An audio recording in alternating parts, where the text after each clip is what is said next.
We are going to start looking at rotating systems. And so we need to talk about if we have something that is spinning or rotating in a circle instead of going in a straight line, like most of the stuff we've been looking at. How do we do basically all of the physics that we've done so far, except for rotating systems? So we're going to look not only at the uniform circular motion like we did before, but all of the other non-uniform circular motions.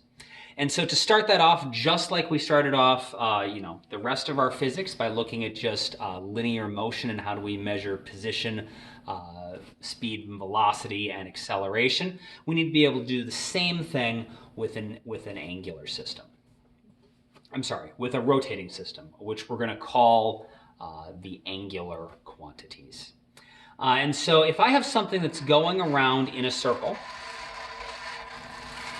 I need a way to describe its position at any particular point in time. And so there's a couple ways I could do that. One is, since it's always going around in a circle, I guess I could measure an x and a y coordinate, but that's actually really, that's more complicated than it needs to be. Since it's going in a circle, if we have a 0 point, maybe right here, I could just measure how far away it is from our 0 point. And then I would know exactly where on the circle this is because I know it's traveled around the circle from my 0 point.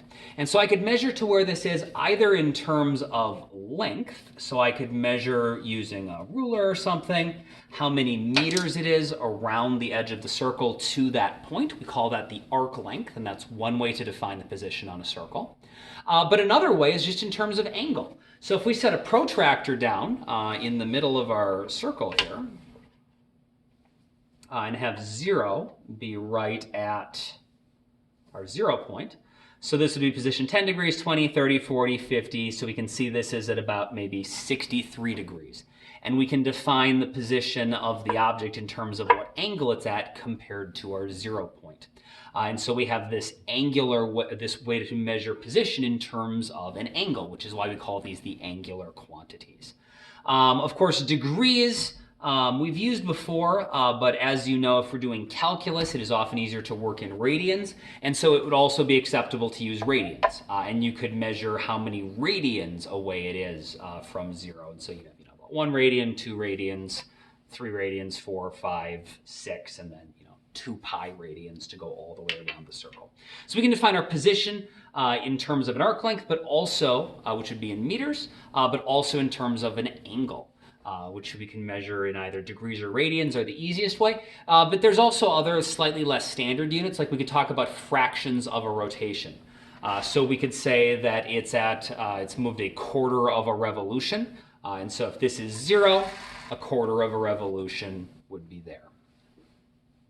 And just like if we have regular position, you can describe displacement, how far something has moved. In a straight line, we're going to have angular displacement, which is going to describe how far something has moved around a circle. And so if something goes from maybe here to here, we could measure how far that is in meters. We could also measure the arc length to where we started and to where we ended, get the positions for each part and subtract them to figure out how many meters it's going to be between where we started and where we ended. But we can also use our angles. We can have our angular quantities. We can describe how many degrees it is from here to where it ends. So how many degrees that is, how many radians it is, what fraction of a revolution it is. And so we have an angular way to describe how much something has moved around a circle just by talking about how many degrees, radians, or revolutions it's moved. And we're not limited to just a single rotation of the circle. If you want to go more than one rotation, if you want to describe something that has gone around the circle more than once, you would just use an angle bigger than either 2 pi radians or bigger than 360 degrees, or you would use a number of revolutions higher than 1. And so we can talk about something that's been displaced around the circle more than once. One thing that's a little weird about the vector quantities in circular motion is instead of the directions being defined as like left and right or up and down, they're described as being clockwise and counterclockwise. And so whereas in linear motion, if this goes all the way around the circle, we would say that has a displacement of 0 because it's come back to where it started. In rotational motion, we would call that one full revolution because it's gone counterclockwise one full revolution. If it went back to where it started, by undoing that path, then we would have zero displacement in our angular quantities. And the rule for positives and negatives is just like in math class with the unit circle. Counterclockwise is positive, clockwise is negative. So this would be a displacement of positive half a rotation, positive one rotation back to zero, positive 1.5, and so on. We could displace it a negative quarter rotation, like that. Could also do it in degrees. We could rotate it negative 45 degrees. That would be about to there. We could go positive 2 radians. It's going to be about to there. So we can talk about positions and displacements in terms of angles, just like we used to be able to use meters to describe positions along a line. We can use angles to describe our positions along a circle, and we can use positive and negative to describe if it's moving clockwise or counterclockwise. We also need to be able to talk about speed then. We need to be able to talk about how quickly this is moving around the circle. And of course, there are 2 ways to measure that. One is using our old linear quantities.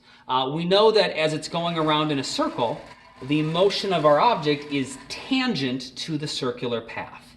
And so we could measure along the edge of the circular path, figure out how many meters it goes around, figure out how much time it takes, divide them, and get what we call the tangential speed in meters per second. We can describe tangent to the circle, how many meters per second it's moving at.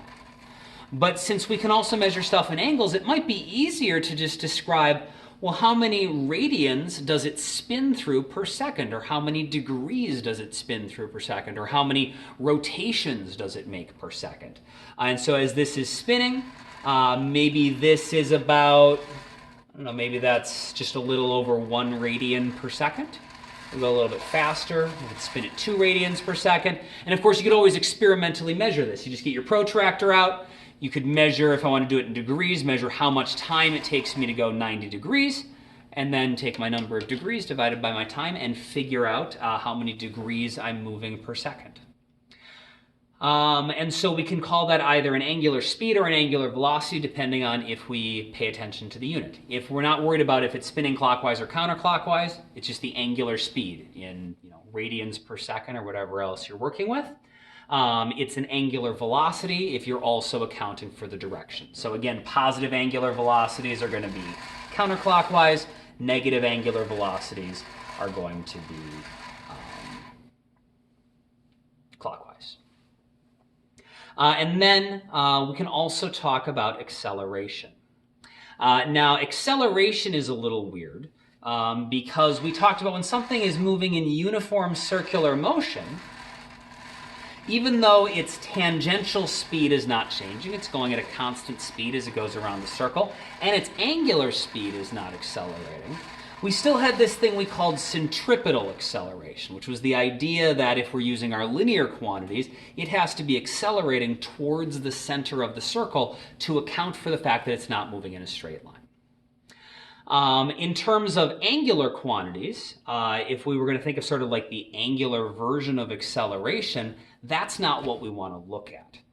Instead, we would want to look at something where the angular speed is changing, something where it's going from a lower speed to a higher angular speed, so where it's spinning from slower to faster, or from faster to slower. So this could also be an angular acceleration. We're going faster, and then we slow down, and we have a lower angular speed at the end. And that would also mean that the tangential speeds are changing. So if we have non-uniform circular motion where the speed we are spinning at is changing, you could start off with a small tangential speed and then over time have a faster and faster tangential speed, which would mean that we would not only have, that centripetal acceleration that makes it go in a circle, but we could talk about a tangential acceleration. We could talk about how fast the object is accelerating tangent to the circle, making it go around the circle faster and faster and faster if we have non-uniform circular motion. And that tangential acceleration is what has an angular equivalent. So if we are going from, we could describe our tangential acceleration as maybe we go from 1 meter per second to speed up to going 2 meters per second. And so that's tangent to the edge of the circle. We're going at 1 meter per second, and then later on we're going at 2 meters per second. And so we could calculate our tangential acceleration in meters per second squared. But we could also have measured those speeds in radians in the first place. And so we could have something that's going at maybe 1 radian per second, and then speeds up so it's going at 3 radians per second. And so that will mean that its angular speed has increased and its angular velocity has increased. And so we can figure out an angular acceleration. We can figure out how many radians per second the angular velocity is changing at, or the angular speed is changing at. But something is only going to have an angular acceleration. It's only going to be changing the number of radians per second it's spinning at if it also has a tangential acceleration. If it is, either going from slow to fast or from fast to slow. So if we go back, if we were doing a uniform circular motion problem again, although there is that centripetal acceleration, in uniform circular motion, there is no tangential acceleration, and there is no angular acceleration either, because we are just going at a constant angular speed, and so we would not have any angular acceleration in that case. We would not have any tangential acceleration. We would just have the centripetal acceleration.